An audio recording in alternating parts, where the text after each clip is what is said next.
it's time for you to do November 1st.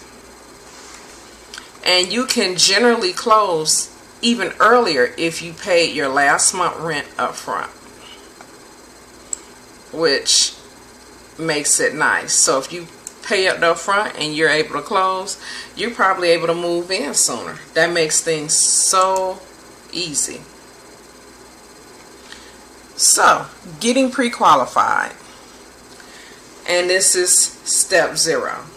This is very important if you want this to go smoothly. So many people start looking at homes first before they get approved, and wonder if you end up seeing the home that you want and you're not approved. You can't put an offer on it. You have to wait till you get approved, and that is just terrible, because with limited houses right now, it is hard. No one's going to wait. They're going with the highest best, and they're going about their business. Don't go with your usual bank. So if you see a great deal or something that makes sense as far as the home buying process, try someone new, because they do have programs out here. They have things that you can qualify for to make it easy for you to get your home of your dreams. Figure out your cash to close and monthly payment before you start shopping. So, number 1, look at your affordability. Make sure you can afford that home, and make sure that you have enough money to close, because sometimes you do have to bring money to close. Sometimes it may be 5 to 10%, maybe even 20%. Sometimes it may be as low as 3%. But you have to know those numbers if you want to have a smooth transaction. Make sure the lender can get you approved. I have seen it so many times where people say, "Oh, my credit is good," and it's not always about your credit. They have to look at your bills, your debt to income ratio is important, and if it's very high, you will not close. So make sure you can have a 750 credit score, but if your debt to income is above what that lender allows, you will not close. And then you need to make sure about the type of loan, and there are so many different types.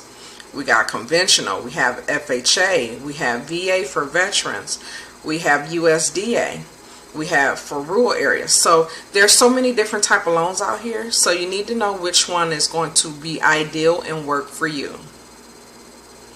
And your down payment can affect the type of property, so make sure. You may be the person that's looking for that single family, or you may be looking for a multi-unit where you live in one and you rent out the other, and that other one is helping to pay the mortgage, or maybe paying all of your mortgage. And so with single family resident type, you can go from 1 unit all the way up to 4 units, and all that can be considered a primary residence base, which is residential, just to let you know. So if you went to the doctor's office with a headache and they threw you on a surgery table without any questions, would you panic? Just think about that. I know I would, because what does surgery and a headache got to do with anything? That doesn't make sense to me. Make it make sense. So, buyer consultation. That's the equivalent of shopping before sitting down and having a real conversation with your agent. It's not just about the 4 bedrooms and 2.5 bathrooms in X city, because if it was, you'll buy the first one you see. It's about buying a lifestyle, community, neighborhood, and much more. You can have a beautiful home in a highly big crime area and that will not be attractive, especially if you have children. So you do got to keep that in mind. Being proactive will help you prepare you for the process and help your agents better represent you during the transaction and understand your wants and needs. So sitting down and, like I said, telling me what you want, what is non-negotiable, what you can live without, and what's a must is important, because that will help your agent to better assist you by finding those properties that fits your criteria. So this is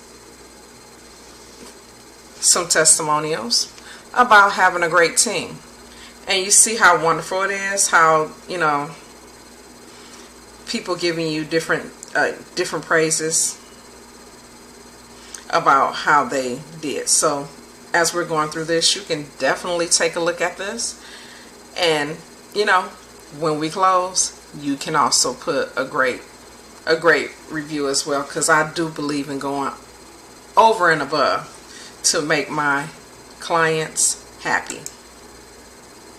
So finding great deals, let's talk about that for a minute.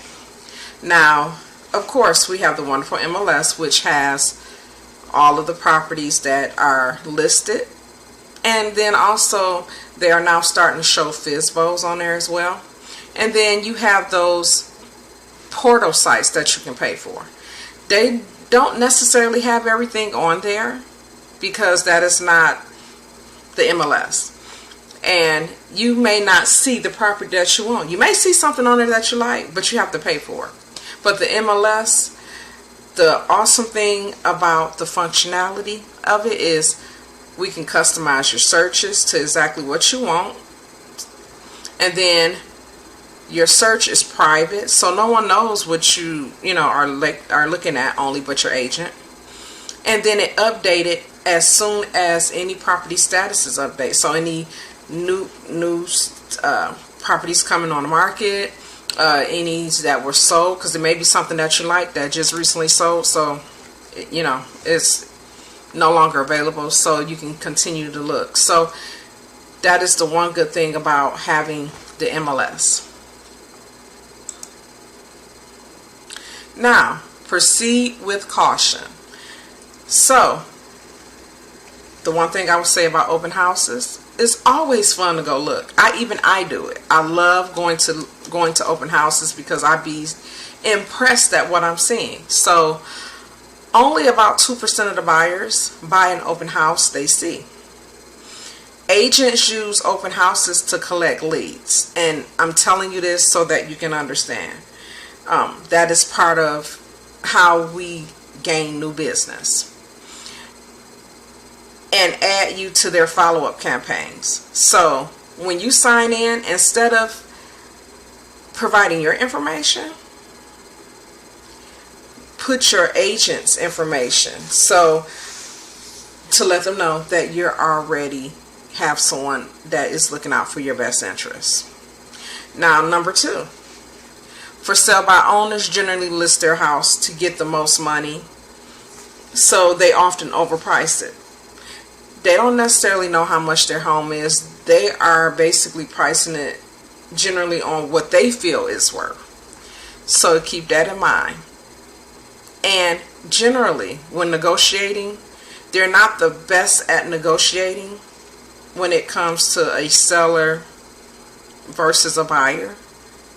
So it's always good to have someone that have your best at heart and want to protect your interests. Now, new construction. Properties, new construction is helping to create more inventory because, you know, it's very limited.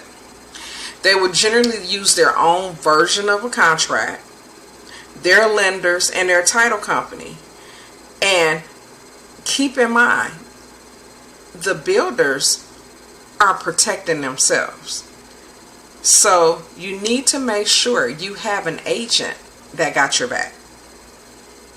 So when going in to do the negotiating, you want to make sure that they are looking at those contracts, that they are putting in the best offer and making sure you're getting the best deal when it comes to the new construction. So once you're in the property,